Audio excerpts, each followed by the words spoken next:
এই ব্যবসায়ের একটি নিয়ম ছিল, যদি কেউ এই রুটিগুলো মাত্র 30 মিনিটের মধ্যে খেয়ে ফেলতে পারে তবে তাকে 5 লক্ষ টাকা পুরস্কার দেয়া হবে। ব্যবসায়ের কথা শুনে পাশে দাঁড়ানো এক ব্যক্তি হেসে বলে ওঠে, এতগুলো রুটি একজনের পক্ষে কখনোই খাওয়া সম্ভব নয়, সব টাকা না দেওয়ার বাহানা।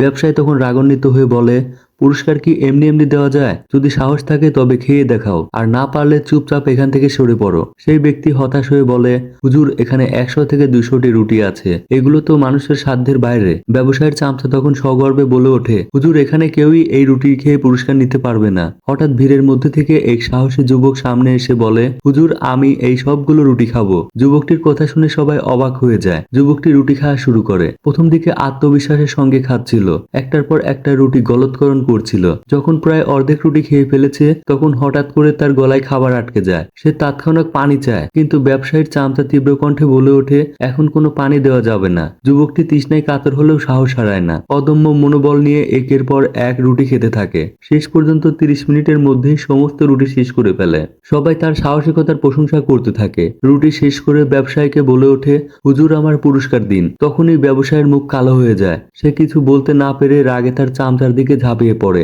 এবং তাকে মারধর করতে শুরু করে। সম্মানিত দর্শক, ভিডিওটি ভালো লাগলে অবশ্যই লাইক, কমেন্ট এবং সাবস্ক্রাইব করুন।